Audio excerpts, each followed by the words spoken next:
To come in. I'll just give them a second to join and we can start in a minute or two.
Okay, I think we can go ahead and get started. People are still joining, but they can jump in when they arrive. So hello, everyone. Welcome. Thank you so much for taking the time to be with us this afternoon or this morning, depending on where you are in the world. My name is Anna Provin. I'm a project manager at the Center for Feminist Foreign Policy.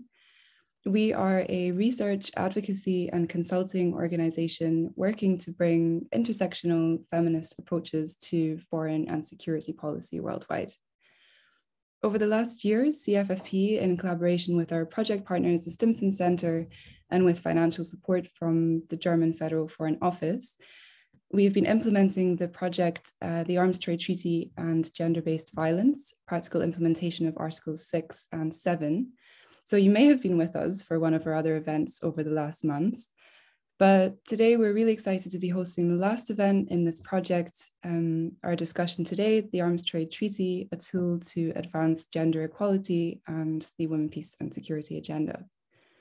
So just by way of introduction from my side, in October 2000, Resolution 1325 was unanimously adopted by the United Nations Security Council, representing the culmination of decades of work from feminist civil society, women's rights organizations, and peace advocates around the world.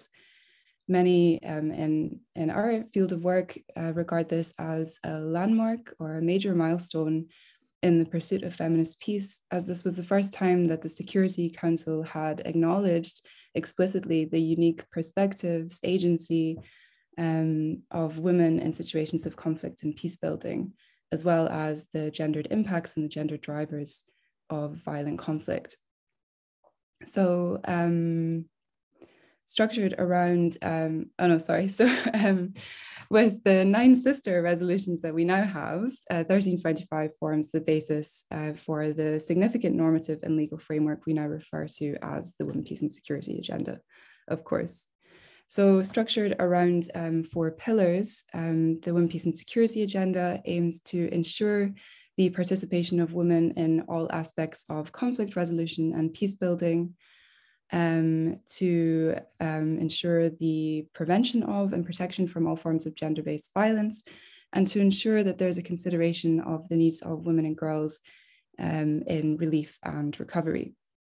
So when thinking about the Women, Peace and Security agenda in relation to the Arms Trade Treaty, it's relatively easy to identify synergies and common threads, as they both share similar and overlapping core objectives. So above all, these objectives are the need to prevent violent conflict, to protect women from violent conflict's harm, but they also both explicitly acknowledge that women and girls and other gender and sexual minorities are gravely and uniquely impacted by the use and trading of arms. With that being said, and despite the fact that multiple WPS resolutions explicitly refer to the Arms Trade Treaty, Women, Peace and Security as a field has been relatively slow and perhaps reluctant to engage with questions of disarmament and arms control. Many civil society organizations, feminist civil society in particular, often criticize this gap between rhetoric and substantive implementation for women, peace and security, as we see that so-called women, peace and security champions continue to spend billions producing and exporting arms and resisting disarmament and arms control processes. At CFFP, we believe that strengthening and acknowledging the synergies that exist between the Arms Trade Treaty and women, peace and security carries great potential for the pursuit and promotion of peace, as it has the potential to strengthen both the women, peace and security agenda and national and international efforts to advance arms export control. So with that being said, we're so pleased that you've joined us today for this discussion as we explore these synergies, think about best practices, challenges, and identify concretely ways that we can strengthen these connections moving forward. So today, as you can see, I'm joined by our most wonderful panel. First, we have Hannah Salama. Hannah is a researcher in the Gender and Disarmament Program at UNIDIR, United Nations Institute for Disarmament Research, where she publishes research and thought leadership pieces on integrating gender perspectives into disarmament. Hannah is the co-author of the publication Women Managing Weapons and the author of A Man's Job, Women Managing Weapons.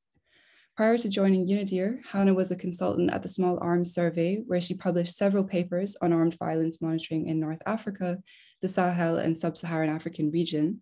She also worked with the Oxford Research Group, where she spearheaded a process which led to the creation of the first set of international standards on casualty recording.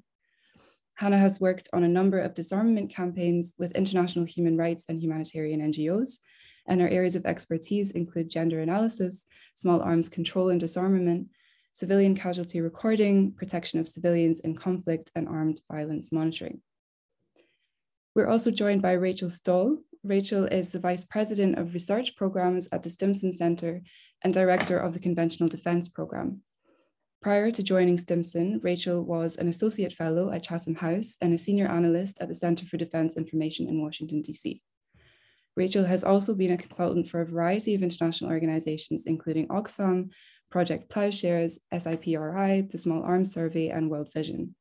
Rachel was the consultant to the UN ACC process from 2010 to 2013, and was previously the consultant to the UN Group of Governmental Experts on the Arms Trade Treaty in 2008.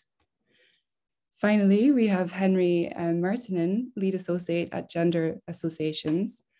Henry has worked for numerous NGOs and research institutions on gender, peace, and security, focusing mostly on Southeast Asia and Central Asia, but also on Sub-Saharan Africa, the Middle East, and Central and Eastern Europe.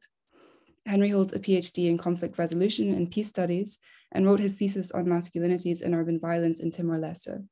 He's worked on gender-based violence prevention, on critically engaging masculinities, integrating diverse sexual orientation and gender identity and expression perspectives in peace and security work, as well as the gender dimensions of small arms and light weapons, armed conflicts, and formal and informal security actors.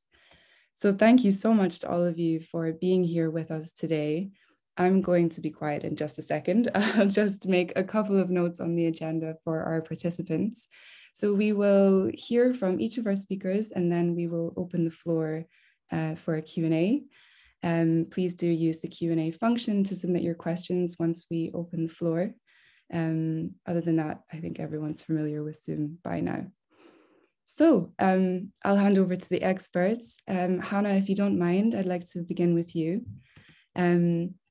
Maybe you can just provide a little bit of background to contextualize our discussion today and the analysis that follows.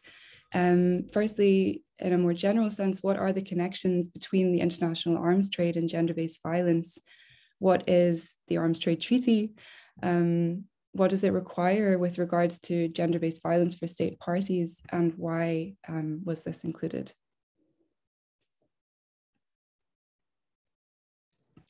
Thank you, Anna, and thank you so much for having me on this panel.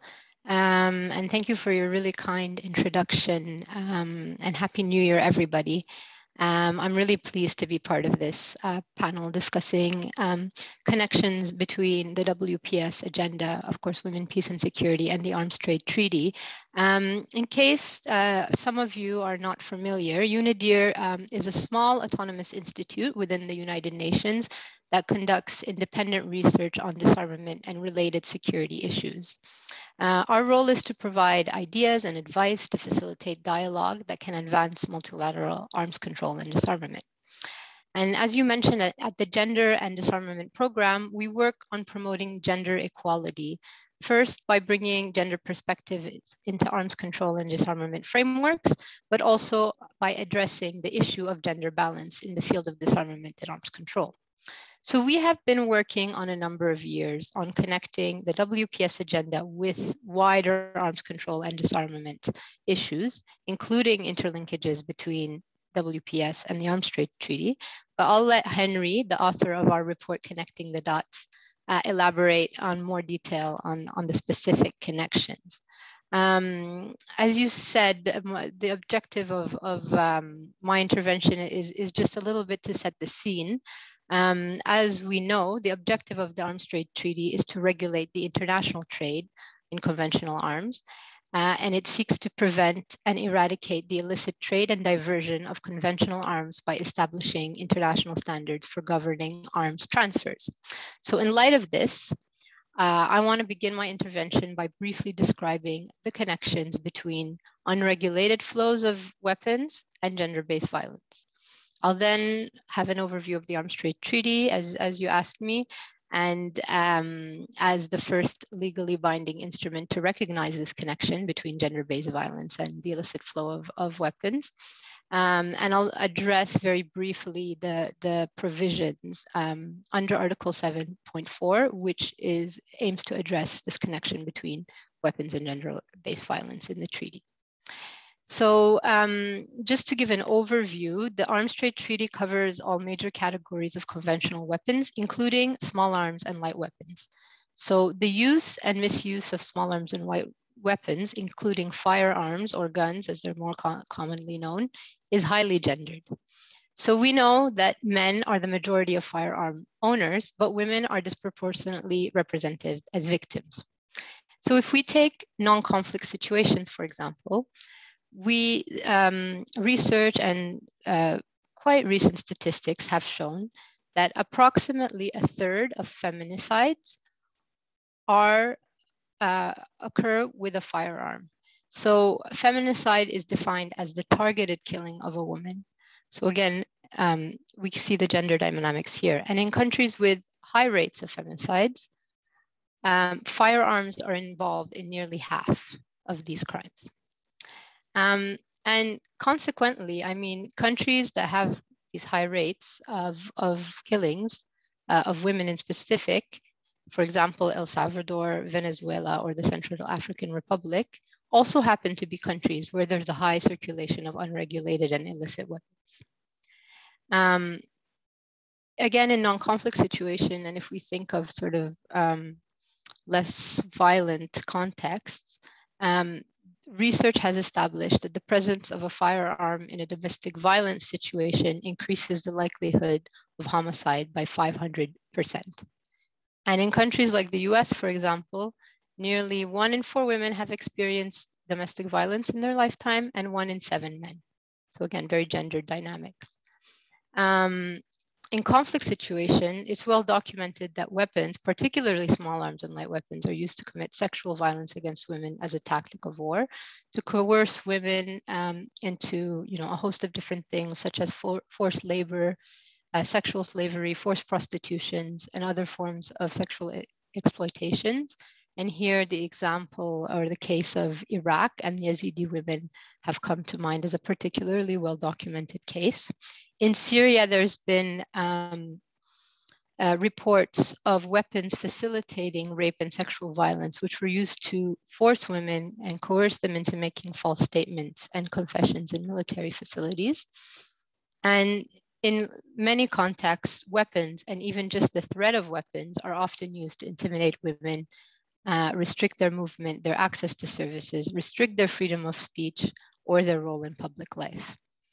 So we see that the possession and the use of weapons, they're first of all highly gendered, but they're also a direct and indirect cause of gender-based violence.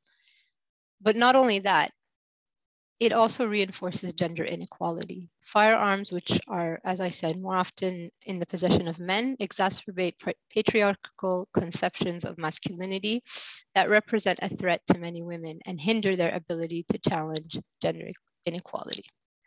So I think we can all agree that the situation is quite serious when it comes to the connection between weapons, particularly small arms and light weapons, and gender-based violence. And here I haven't even mentioned connections to gender minorities and LGBTQ communities where there is a bit less research on this. And I hope colleagues can fill in this gap that I have left unintentionally. So in this sense, the Arms Trade Treaty is groundbreaking because it recognizes the gendered impact of unregulated and illicit arms proliferation through Article 7.4 and the risk assessment criteria. So the Arms Trade Treaty is the outcome of decades of advocacy and diplomacy, which I'm sure my colleagues, some of them have been a part of. And it came into force in 2014. There are currently 110 states which have signed up to the treaty. So according to Control Arms, that's about 50% of the world. The inclusion of gender-based violence in the ATT was hard-won. It came against the backdrop of current events highlighting egregious acts of gender and sexual-based violence in conflict situations. The treaty itself governs exports, imports, transit, and transshipment and brokering of conventional arms and ammunition. But the GBV considerations and the wider human rights consideration fall under obligations for export risk assessment. And so export controls is part of the puzzle that can prevent diversion. Of course, diversion can happen in any cycle of, in any point of the weapons and ammunition life cycle, including post-shipment and during internal transfers, or even when managing weapons stockpile. So it's an important tool for preventing diversion, but it's not the only tool. And under the ATT, Article 7 essentially asks states to assess the risk of whether their transfers of conventional arms could be used in the importing country or in the recipient country to commit or facilitate serious violations of international human rights and humanitarian law, commit or facilitate acts of terrorism, or facilitate acts of transnational crime. So I've abridged this a little bit because there is more to the text, of course. In this provision, or under Article 7.1, states are called to make their own assessments of the risk and take into account different factors such as the recipient's national control system and even information about the conditions in the recipient state and information provided by the importing state itself. They have the obligation to conduct due diligence around the transfer and the conditions in the recipient state.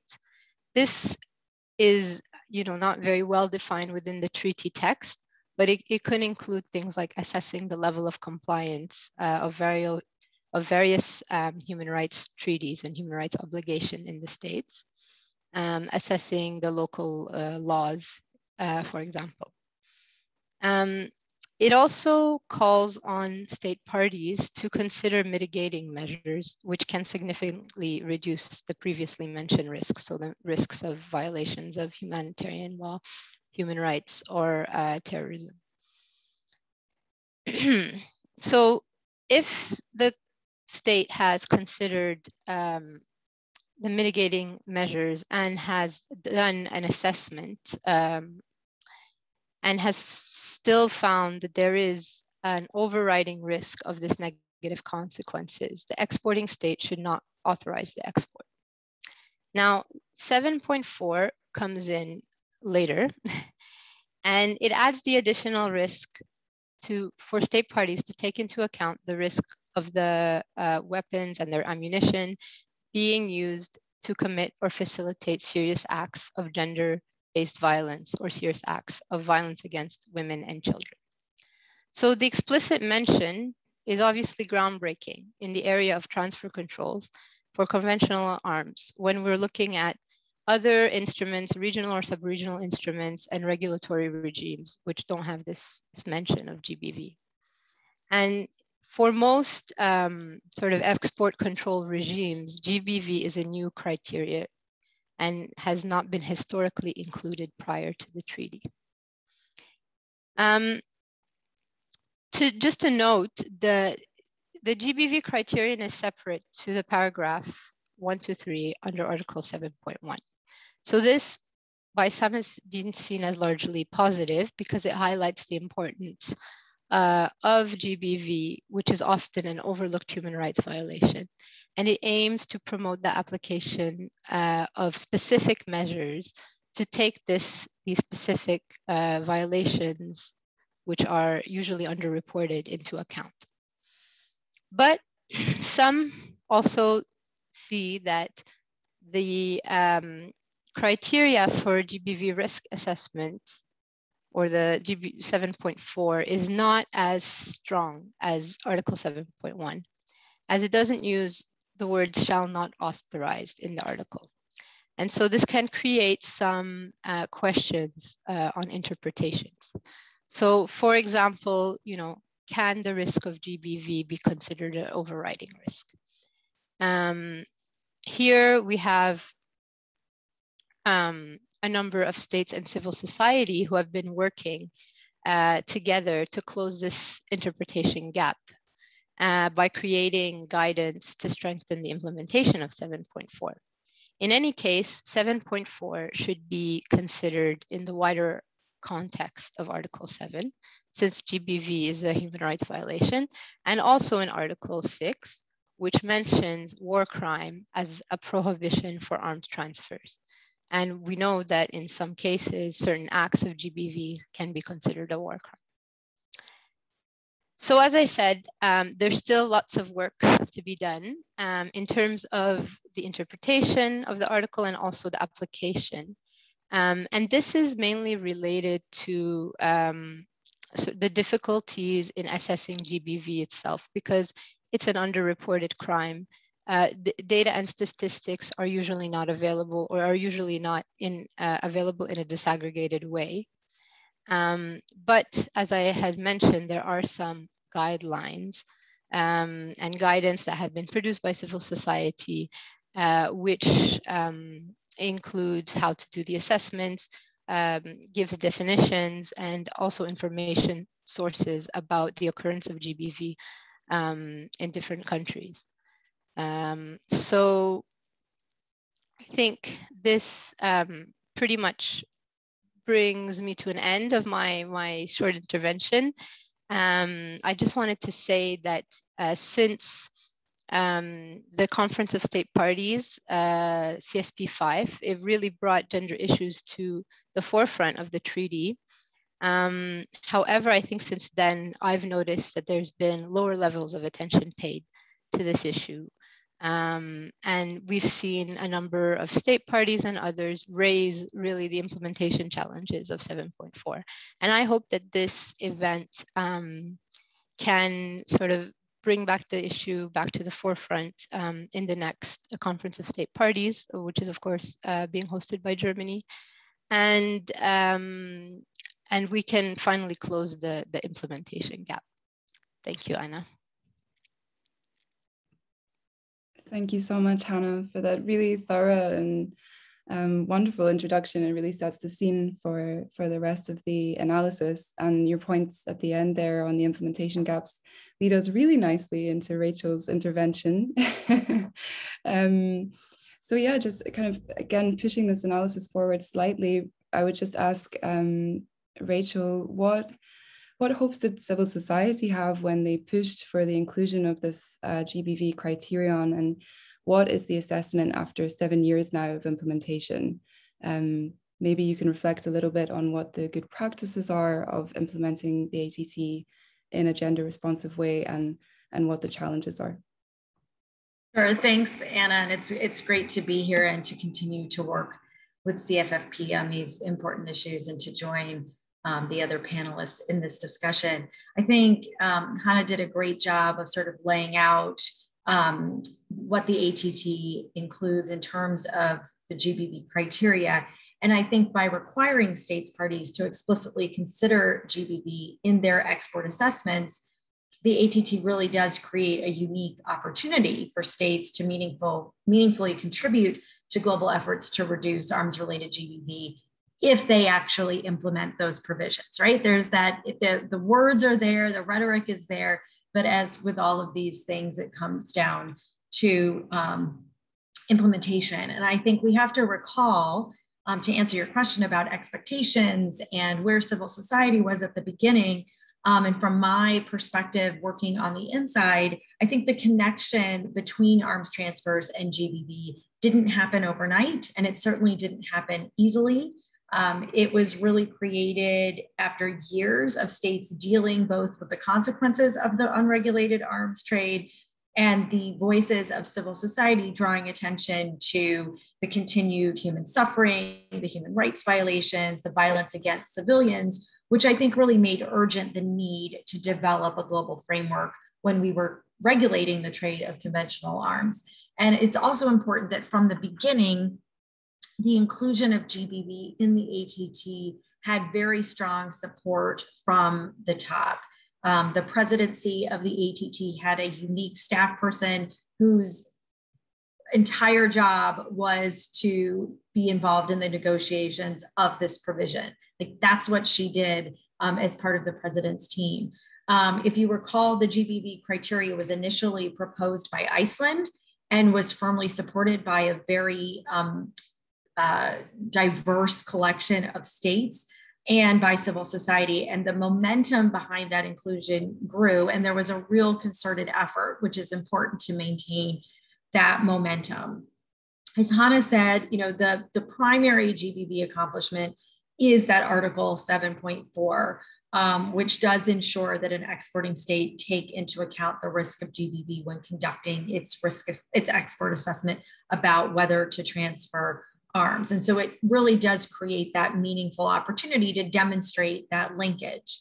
I think that the other piece of that, though, is that the inclusion of GBV as an explicit requirement also allows us to promote consideration of specific mitigation measures that may be required with respect to GBV, and allows us to be more visible and have more dialogue about the GBV potential violations. We also know, and Hannah mentioned, it has a lower sort of threshold than other criteria in the treaty. And often GBV is considered more insidious and less visible than other forms of violence. And that's why we need to be more specific when discussing accurate ways to detect when, where, and why, and by whom GBV is being perpetrated.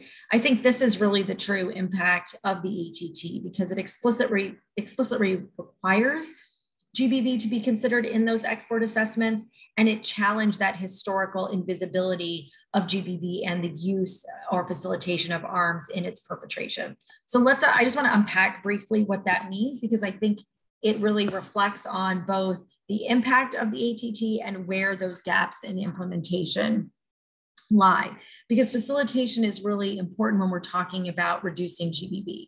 The term facilitate alone means that weapons may be one or more steps removed from the actual violation. So it could only be an incidental factor in the commission of the primary act and may have contributed only to a minor degree, if at all, to the injury suffered. So it was intentional then that in the ATT, that the risk assessment of GBV does not just apply to small arms and light weapons. We don't think about tanks and armored combat vehicles as likely relevant items, but we must remember that Article 7.4 includes that term facilitate. So this would encompass, for example, military officers who use these types of transport vehicles to pick up women and transfer them to detention centers for interrogation that's accompanied by sexual violence, vehicles are not directly being used to perpetuate this sexual violence, but they contribute to the commission. And I think that's a really important point to make. Reducing the number of arms-related GBV violations in the world through ATT risk assessment processes really only can contribute to gender equality. And the ATT, I think, also relates to other multilateral efforts, particularly through the United Nations, that seek to recognize and address the effects of GBV. So it's in some ways a force multiplier of the impacts we're trying to make. If you look at Target 5.2 of the 2030 SDGs, for example, which specifically calls for the elimination of violence against women and girls, the ATT, of course, can play a crucial role in addressing GBV and takes another step in the right direction towards mainstreaming gender issues into global policy and practice. All of that sort of positive said, I think we know that progress has been a bit slow since the ATT entered into force. And while the road is long, those during the negotiations recognized the importance of GBV's inclusion in the ATT's text. So just as it was important to include it in the ATT, it's equally important to have implementation of those criteria be a priority and for us to be vigilant in their implementation. So on representation and participation, which I think is sort of at the forefront of a lot of these gender issues and gender discussions, in 2019, as Hannah mentioned at the end of her comments, the Fifth Conference of States Parties took a decision requesting that the Secretariat track gender balance of national delegations participating in ATT meetings. And this is important because tracking itself may encourage a more intentional approach to delegation selections. And of course, we've had 2 CSPs now during the global pandemic that have been subsequent to that, which have made this tracking quite difficult because in a virtual environment, right, you don't know who's logging on and necessarily the same sort of visible representation that we see. An analysis that does occur on gender balance that the Secretariat looks at should consider the level and nature of participation. For example, how many women were head of delegation, how many women delivered a statement at the Conference of States Parties, not just how many people were included on that long list of state representatives. There have been several statements in agreement on the importance of understanding or of achieving a clear understanding of the gendered impact of armed violence. And I think civil society has repeatedly called on states to collect and to make public gender disaggregated data within their national crime and health statistics. It's also considered that data gathered on the proportionality of harm to civilians should focus on direct and indirect impacts. And available data does indicate that white men are more often directly impacted and women are disproportionately affected by the indirect or reverberating effects of armed conflict and violence and associated negative social and economic impacts that include barriers to medical care, heightened risk of domestic violence, et cetera. Let's have those discussions in the ATT context. Let's have those substantive issues brought forward in a disaggregated way so that we can generally judge whether or not there has been impact of the ATT. I think third, with regard to gender-based violence in arms expert risk assessments, there have been numerous efforts by civil society to undertake trainings, develop guides, conduct studies to better inform and improve these processes. And I have been gratified to see how those products, those trainings have again been mainstreamed, have been discussed at a higher level in the past 2 years than ever before. Given that the ATT is groundbreaking in its incorporation of GBV, it's really unsurprising that we need new tools, different sources of data, the development of GBV expertise to effectively implement the provisions of the ATT, and that is a slow process. So I recognize that it takes time to develop those processes, to educate licensing officers, et cetera. But we have to be, as I said, vigilant in ensuring that the momentum towards that continues. I want to also highlight that civil society has been producing this guidance for some time now. I particularly want to commend our partners at WILPS, Control Arms, the Harvard International Human Rights Clinic, the ICRC, UNIDIR, Small Arms Survey, all who work collaboratively and collectively to ensure that there is good research, good training, good practice that's being developed that states can draw from. I want to just conclude my remarks with a few words about the ATT Forward. As Hannah mentioned, the ATT has 110 states parties and another 31 signatories. So that means that we have, using Hannah's math, more than half the world committed to the object and purpose of the ATT. And that's fantastic. And we should utilize those states parties and signatories as our advocates, right? They have signed on to these principles. We should remind them regularly, not only of those responsibilities, but engage them as leaders in this issue. When we recall the decision from CSP5, where states parties agreed to review progress on gender and GBV on an ongoing basis, we unfortunately really have not heard many concrete statements since then or seen concrete action. And without a concerted effort and time on the agenda at every CSP meeting, attention is going to wane. I think another practical issue that challenges us is that those involved in the risk assessment process themselves, they really require adequate training and support to understand the impact that weapons traded by their governments can have, whether they're used directly or in manners that assist facilitation of violations and contribute to GBV. So making that link for sort of the technical folks is really hard, but understanding the relevant information is really important. It's a challenge because understanding weapons issues requires a technical expertise, and understanding sort of the GBV element requires a different set of skills, and often those two communities don't meet. And that's why I've been so gratified to work on this WPS agenda and ATT sort of put together, because I think it does bring those communities together. But we do have to encourage states and those engaged at all aspects of the transfer control process to have that education and training to ensure that the potential of Article 7.4 is realized. And we all need, every one of us at this event and states listening, have to remain committed to maintaining that conversation in events like this, but also throughout the next CSP cycle and CSP cycles to come. We need to make statements, we need to ask questions of each other, and we need to keep making that link between ATT and GBV more explicit. I'll stop there, and thanks again for the opportunity. Thank you so much, Rachel. That was so great. I'm already seeing some questions coming in, so I'm sure but we'll save them until after.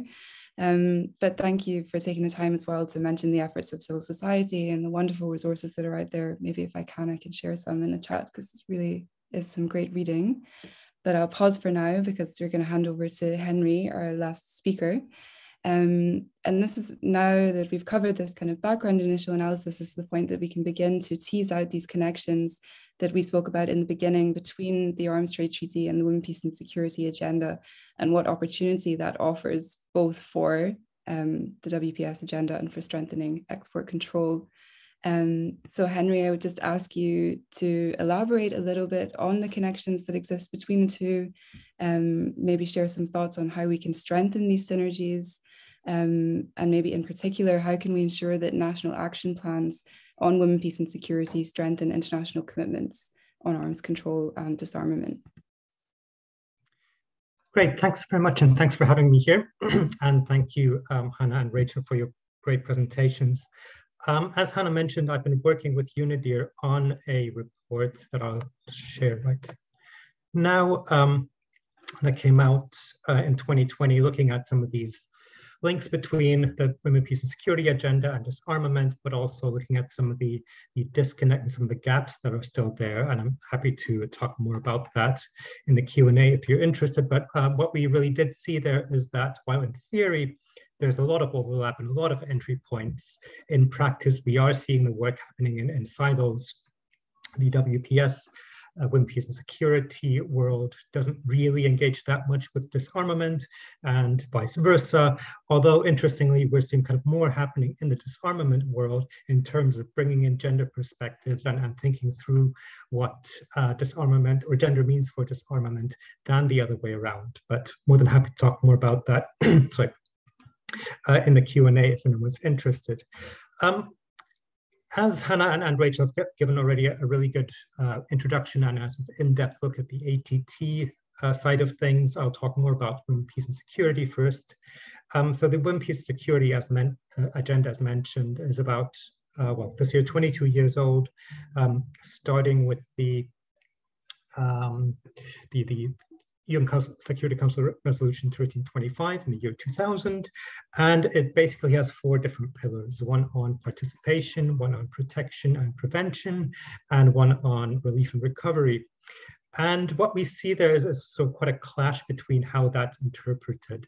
The original civil society coalition, women's rights coalition, that was pushing for the Women, Peace, and Security agenda in 2000 and has been working on it ever since, takes a broad view, and that's also how it's laid out in the UN Security Council resolutions, that participation is about women's participations at all levels of decision-making and meaningful participation at all levels of decision-making on women, on peace and security, that prevention refers to all forms of violence, protection refers to all forms of violence, and not just violence against women and girls, but armed conflict in general, and also importantly, protection and prevention of any kind of attacks on women's rights, which is something that often, unfortunately, tends to be forgotten.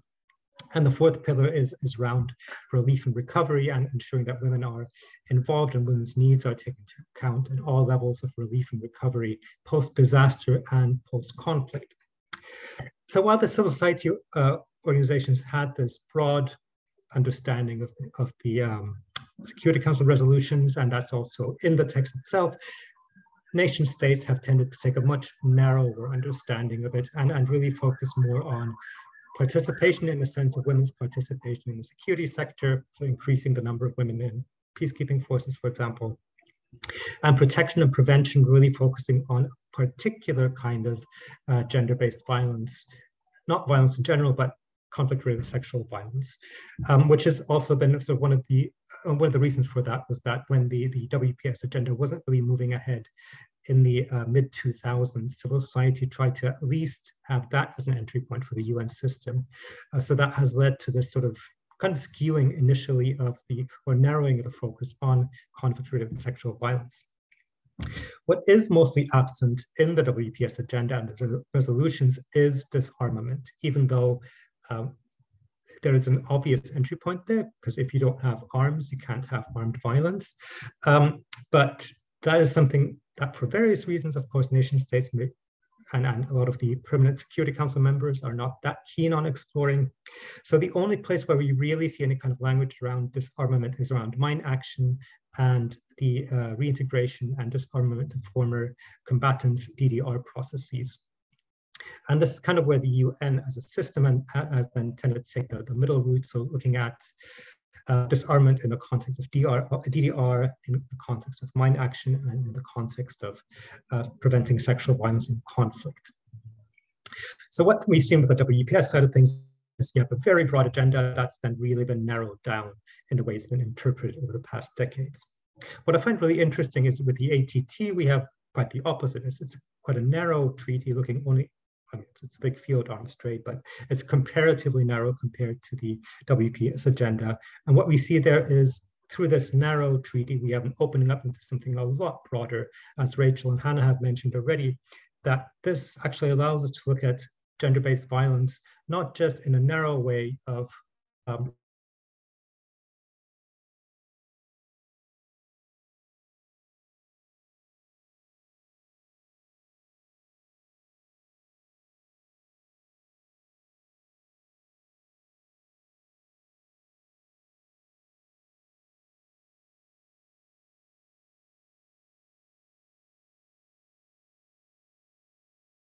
boys, but also looking at other forms of gender-based violence that women face, which involve small arms and light weapons, for example, such as femicides, looking at domestic violence, intimate partner violence.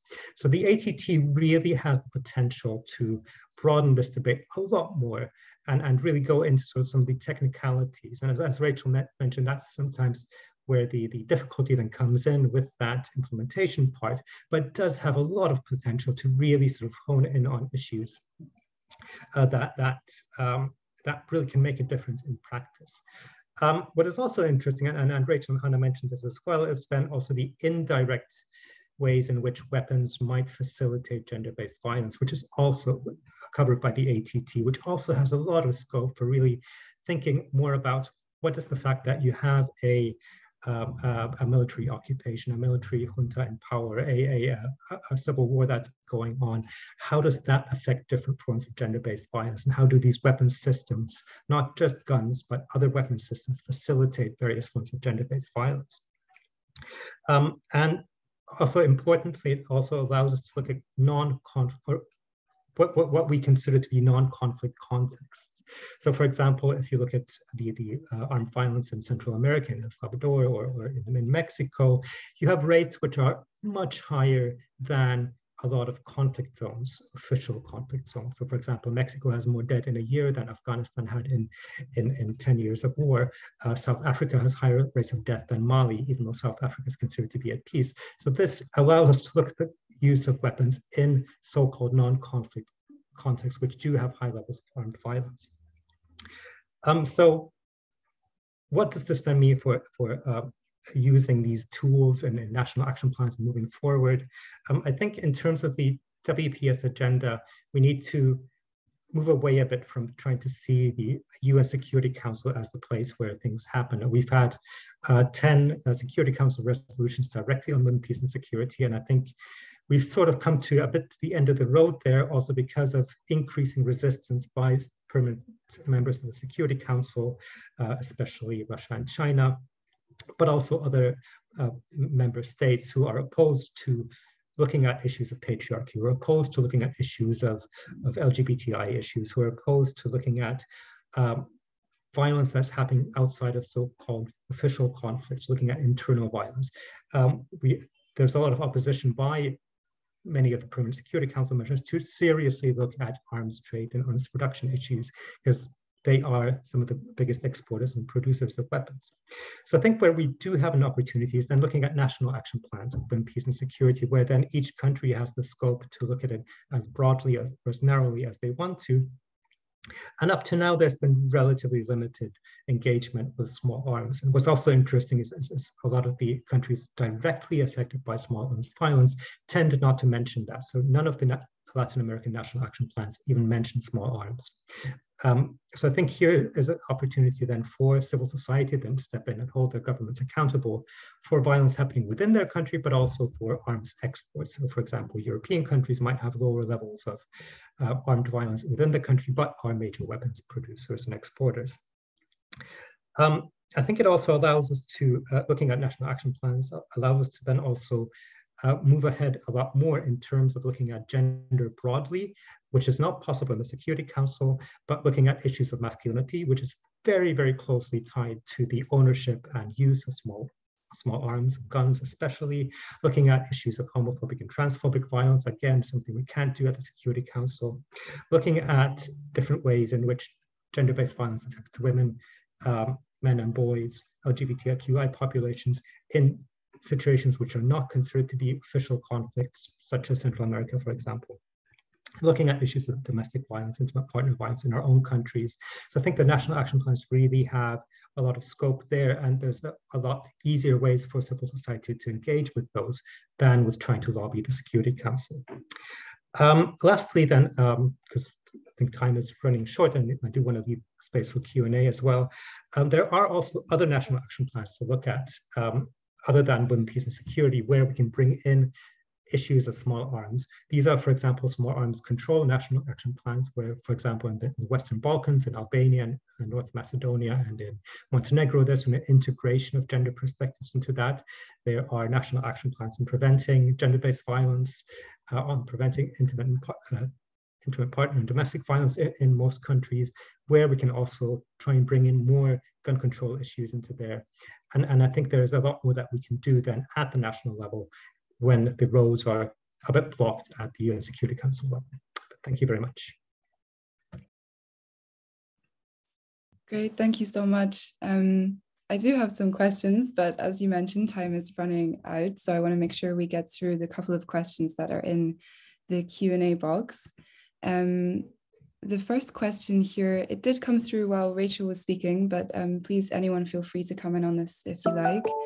The question is, have you seen any tangible examples of the successful application of Article 7.4, where states have decided not to export weapons/materials as they have identified a risk to contributing or exacerbating GBV in the recipient country? So I'm happy to take that, but welcome comments from Hannah and Henry, of course, as well. So it's not the answer is no, but it's not as simple as no, primarily because states often don't report the reasons for why they deny a transfer. So there's not like a public reporting of transfer denials that would indicate a particular article. So we've done significant research and questionnaires of licensing officials and have done trainings of licensing officials to ask about actual practice in terms of how they are utilizing 7.4 and if it is triggering a denial. And the reality is though, even when they know there's a GBV risk, there's probably something else that is triggering that denial first.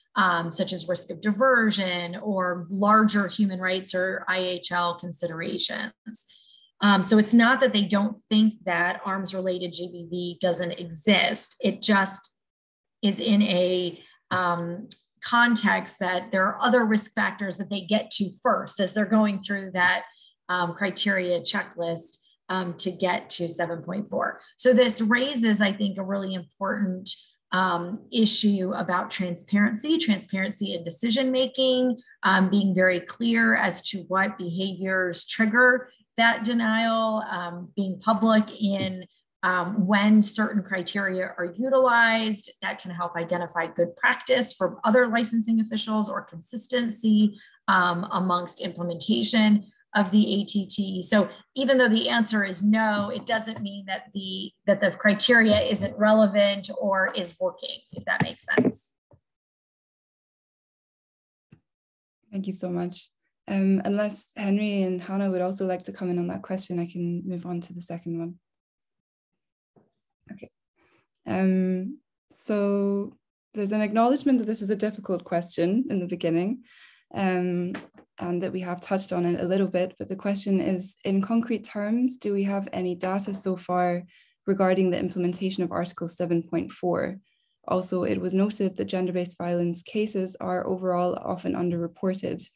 What would the panelists think could be a good and effective way to address this?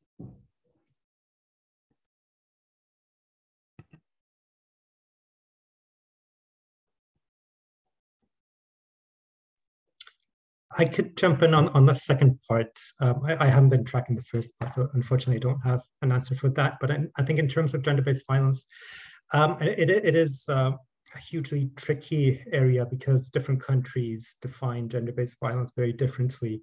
And in some cases, it's only, for example, rape of a woman, for example, is the only form of gender-based violence that's registered. In other countries. It's a lot broader, looking at issues of emotional abuse, financial abuse, psychological abuse, and there are countries where, for example, the legal notion of sexual violence against men and boys does not exist at all. In other countries it does. In some countries, like in DRC, for example, in Democratic Republic of Congo, one of the issues that's really driving the statistics up is that any form of any potential sexual liaisons between under 18-year-olds are considered to be sexual violence. So if there are two 17-year-olds, for example, or a couple, that could be classified as sexual violence. So very, very different sets of data to be working with. And that's just kind of on the data collection side. Then you also have a lot of issues with people just not reporting for a number of reasons, from stigma to police and other service providers not taking it seriously, or not passing that information on. So there's a lot to be done. There are various kinds of databases that can be used, for example, by humanitarian organizations, NGOs, in situations where there isn't a national database. But even in countries where there is a national database, if you look at the European Union, you also have a very, very wide range of definitions of gender-based violence. And that makes the work on these, the quantitative work on these, really difficult.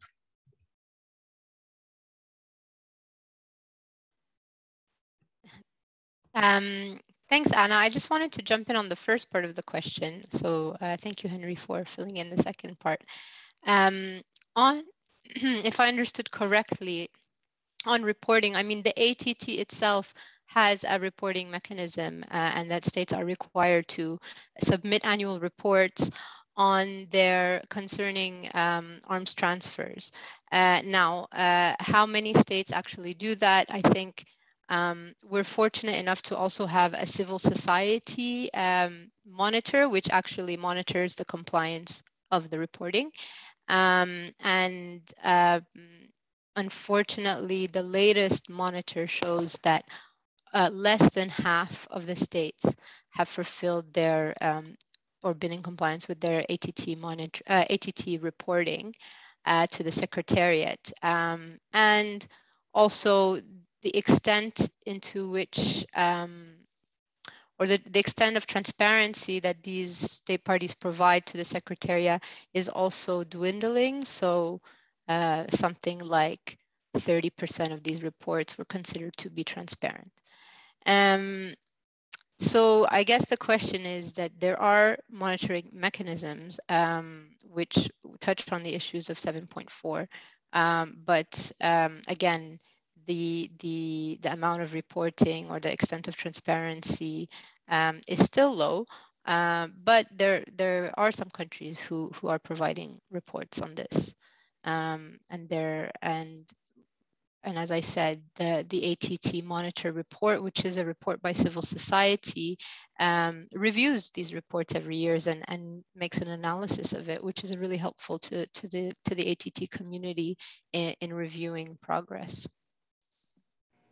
I just add that unfortunately, the reports that are required do not require information on how states are implementing the treaty. So the first report that they provide describes measures that they have to implement the treaty, but not how they are implementing the treaty. And the annual reports that Hannah mentioned are really just about their annual transfers and does not require any information on denials or reasons why transfers were allowed or not allowed.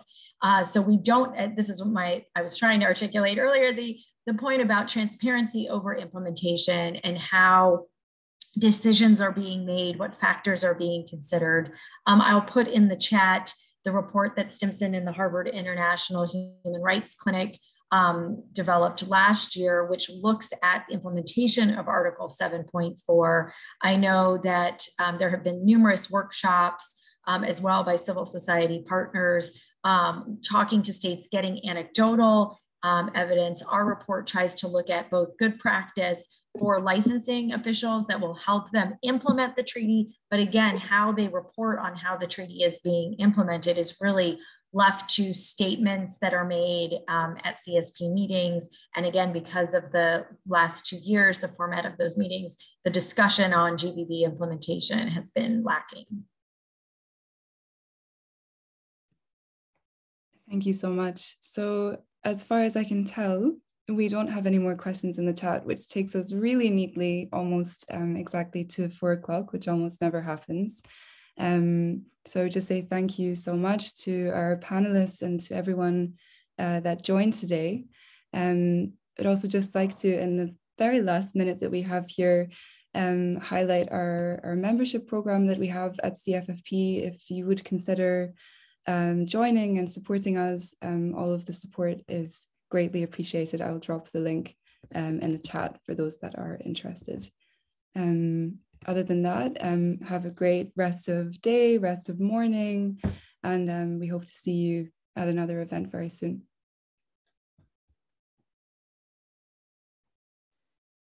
Thank you. Bye-bye. Thanks. Bye.